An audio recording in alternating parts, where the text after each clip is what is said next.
Greetings from Wealth Plan. I'm Eric Ogard, Chief Investment Officer.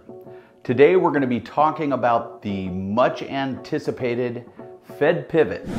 Right now, as of today, markets are pricing a 90% probability that the Fed is going to cut rates in September by 25 basis points, and then several follow-throughs are expected after that. So the market's getting excited. The question is this going to be like 2023, the fourth quarter, where we had the same kind of dynamic in place, where we were only disappointed to see the rate cut not happen, or will we actually see some follow-through?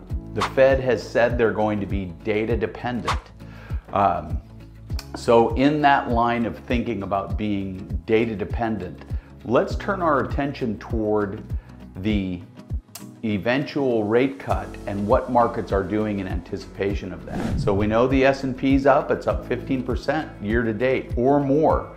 And it's been rallying at the end of the quarter here too, into the beginning of the third quarter, on anticipation that the Fed will cut and this is going to be good for markets.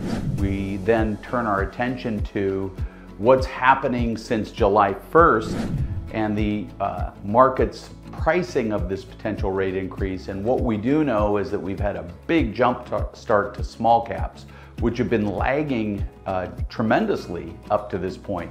We see gaps between small cap and the S&P 500, or between micro caps and the S&P 500, or value stocks. We went over this last week in our discussion. So these big gaps really can't persist too long. Eventually something's got to give. And in the current environment, small caps really exploded to the upside last week in anticipation of this Fed pivot.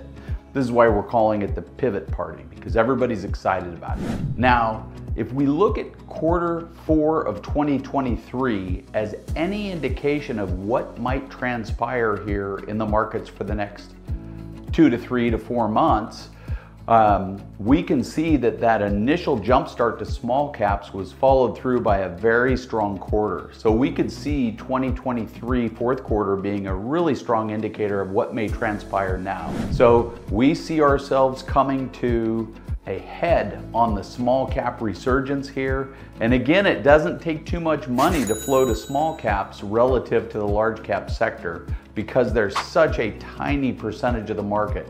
Just a little flows towards small cap for any duration is going to lift those markets higher aggressively.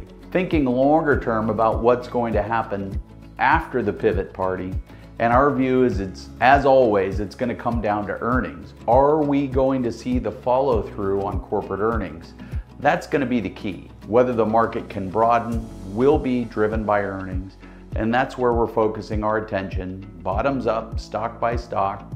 Are we getting the earnings? Now, we're still not completely out of the woods on the inflationary threat. The yield curve continues to be inverted, suggesting we're not out of the woods on recession risk, and the inflation still remains right at about 3% on an annual year-over-year basis. So these things are with us, and as long as the Fed's staying high with their rates, there's the risk of recession. And so whether they get that transition period right and can lead us to that promised land of a soft landing is really going to be the focus of the next, say the period of September to December. So that's all we've got for this week. Really appreciate your time and attention, and look forward to catching up with you next time.